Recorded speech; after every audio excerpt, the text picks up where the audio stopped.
Do you know someone like this? A woman who says things she doesn't really mean when she's around a man she likes or someone she wants to impress. A funny woman. While it might be a way to show affection, it's a different story if she changes her attitude based on who she's with.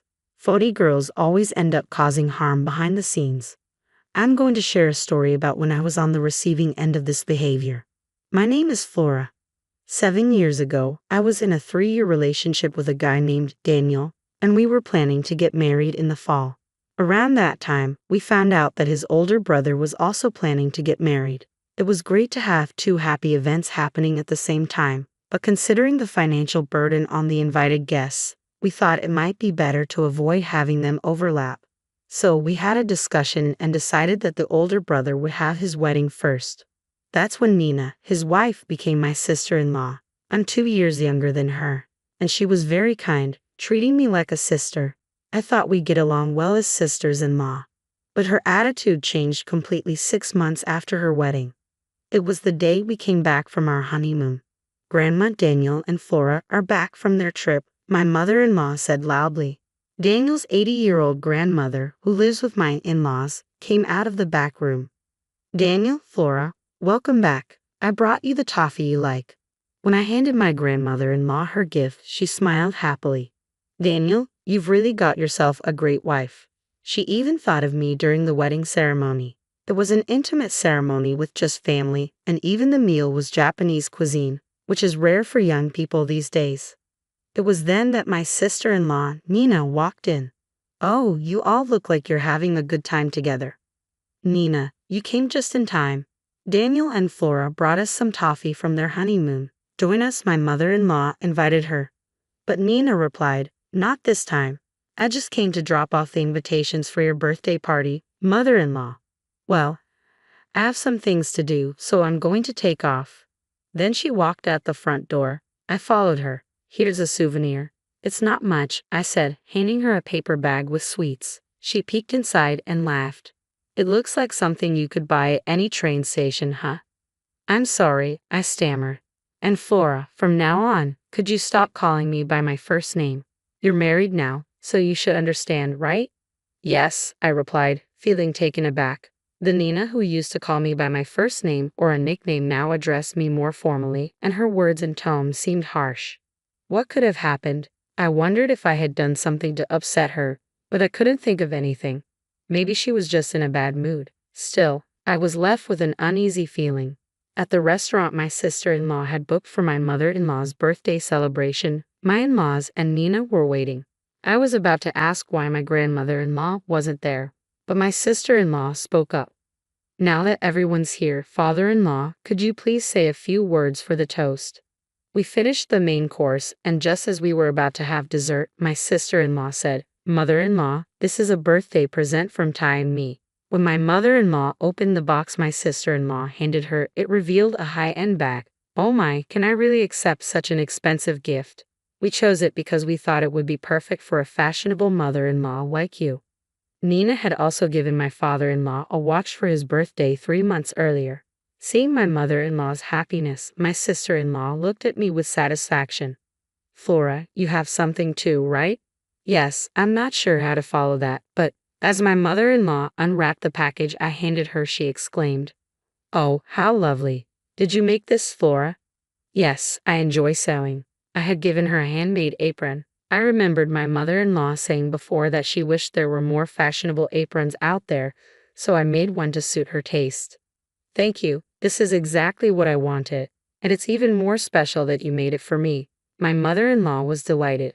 My sister-in-law, who had been nodding along to the conversation, smiled and said, Flora, you're really skillful with your hands. I'm jealous. Can you teach me sometime?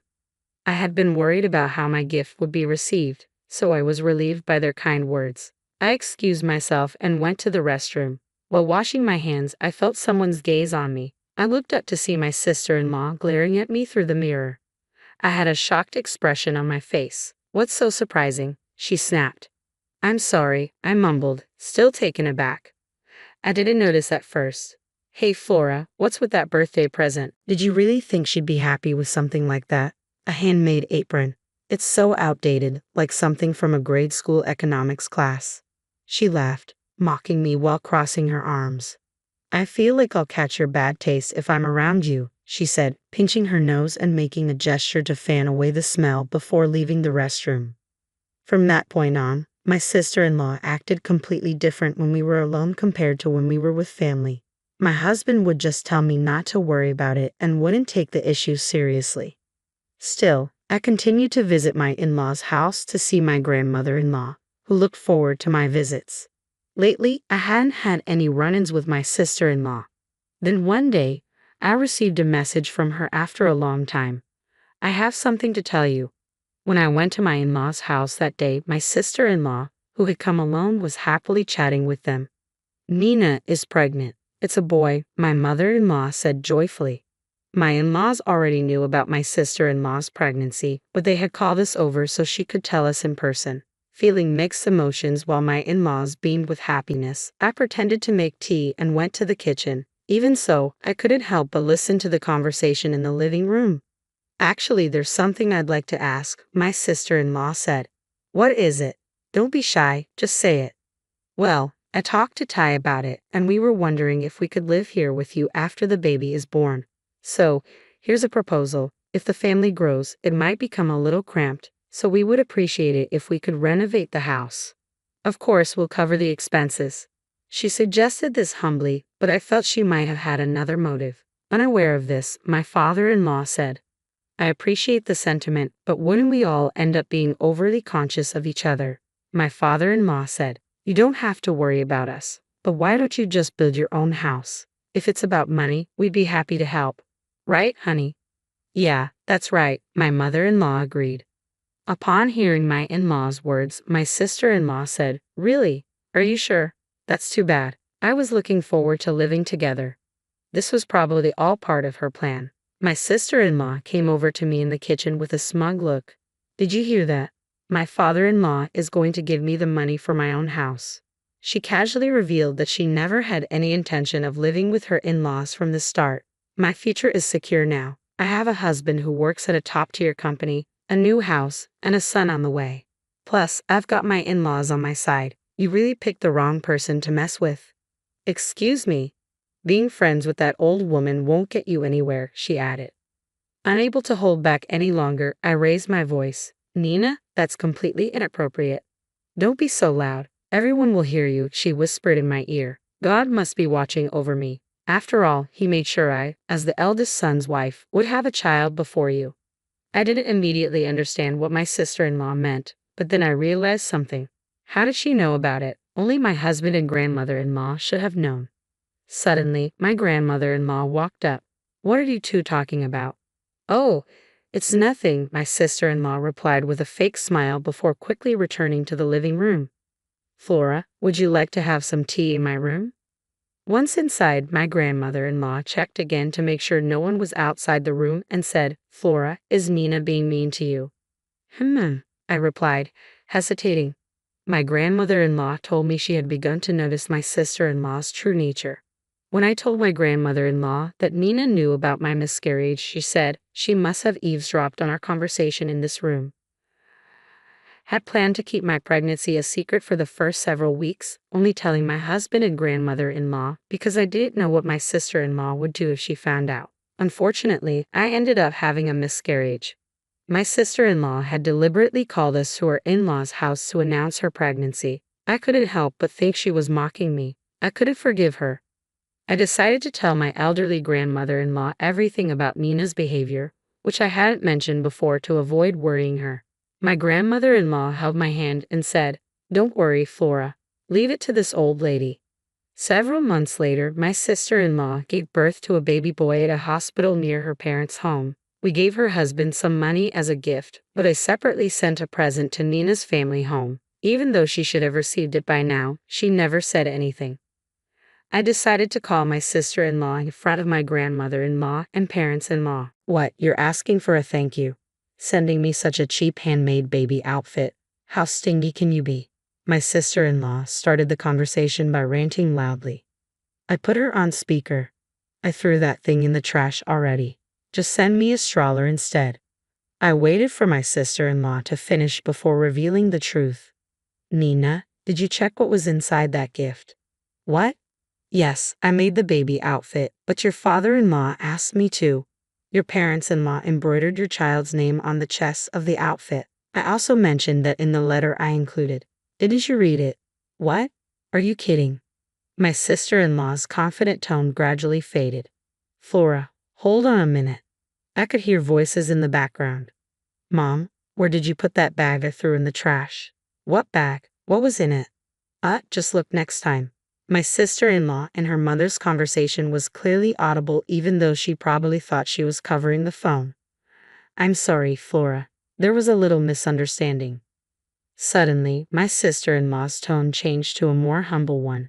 It seems my mom accidentally threw it away, mistaking it for trash. If our in-laws find out about this, they'll be upset. My sister-in-law made endless excuses and ultimately asked me to make the same baby outfit again. Flora, I'm sorry for being so harsh before. I didn't mean anything by it, so please just help me out this time. Nina, who had said many hurtful things to me, was now trying to butter me up. All right, I'll do it just this once, considering your parents-in-law's feelings. I hung up the phone after saying that. Now you see, that's her true nature, my grandmother-in-law, who had been listening nearby, said to my parents-in-law. Actually, before giving birth, my sister-in-law had bailed on my grandmother-in-law's birthday party, claiming she was sick. My grandmother-in-law had told my parents-in-law and Ty about Nina's true colors. I can't believe Nina would do such a thing, my parents-in-law said, their skepticism dissolving as they listened to the phone conversation. They were dumbfounded, moving beyond anger, knowing that the outfit made with love by the family had been thrown in the trash. The tables had turned. Unaware of the situation, my sister-in-law Nina came to our parents-in-law's house with her husband and their newborn child. We couldn't confront her while our in-laws were meeting their first grandchild for the first time, so Daniel and I greeted them with casual smiles. How adorable. I wonder if he has my mouth. His eyebrows are like mine, Nina remarked. Watching my in-laws, who couldn't help but adore their grandchild, I thought the phrase, they wouldn't feel pain even if their eyes were poked, truly applied here. Thank you, everyone, for the lovely baby clothes. See, they fit perfectly, Nina said, wearing a proud expression as she dressed the baby in the clothes I had remade. Yes, they do, I replied. Seeing the happy faces of the in-laws, Nina smiled at me. At that moment, my mother-in-law said with a puzzled expression, something seems off. What? These baby clothes? The embroidery wasn't this beautiful before, was it? Am I imagining things? She tilted her head. Oh no, it's always been this beautiful, Nina replied nervously.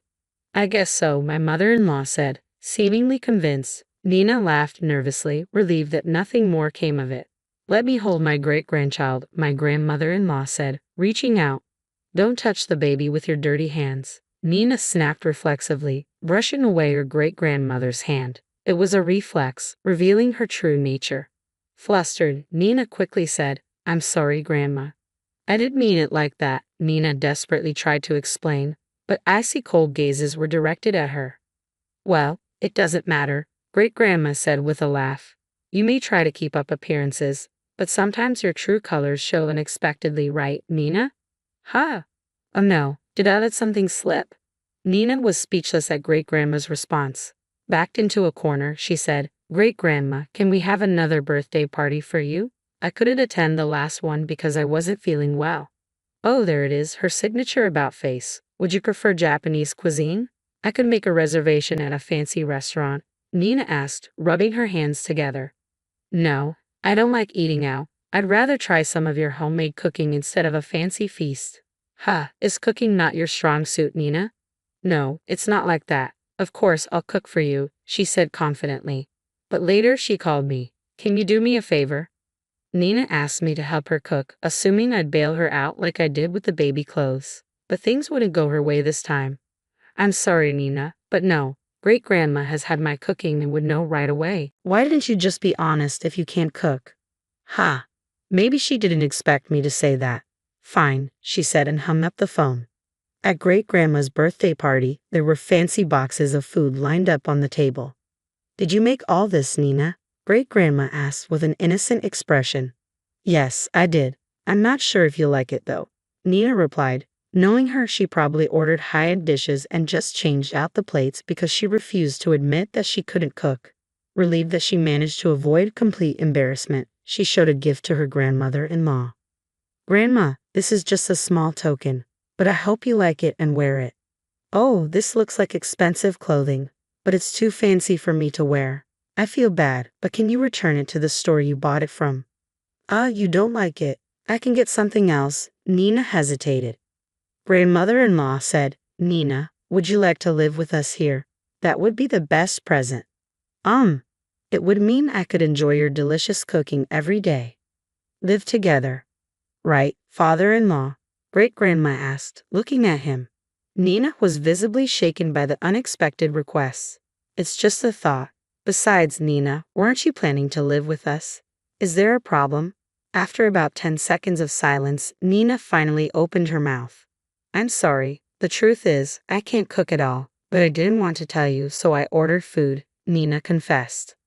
"Well, if that's the case, you should have just told us the truth," Great-grandma replied. "Yes, I'm sorry." Nina apologized for the cooking issue and clearly wanted to slide past the topic of living together, but Great-grandma wasn't finished yet. "Don't worry, I was just joking about us living together." "What? It was just a joke." Nina's face looked relieved. But grandmother-in-law's next words were unexpected. "Don't be so relieved just yet." "Huh? I'd rather you not set foot in the house if you can be honest." "What?" Nina's usually quiet husband, Ty, spoke up. "Nina, apologize to Flora. Throwing away the clothes she made for the baby is a terrible thing to do." It was the first time I'd seen Ty angry. "I'll apologize. I didn't do anything wrong." Nina still refused to acknowledge her actions. I had it. "Nina, it's all out in the open. Should I show you?" I showed her my smartphone. "Here, I have all our conversations recorded." "Why here?" As I tried to press the button on my phone, Nina screamed, "Stop it," and snatched it from my hand. Startled by her loud voice, the baby sleeping in the next room started to cry loudly. "What do you want from me?" Nina's voice trembled. Then, unexpectedly, she started to cry too. Everyone was taken aback. "Nina, cut it out. Aren't you embarrassed, acting like a child? Just get out," Ty said. The room got quiet. Nina had nothing to say. She slightly nodded at me and left the house. The consequences of being two-faced caught up to Nina.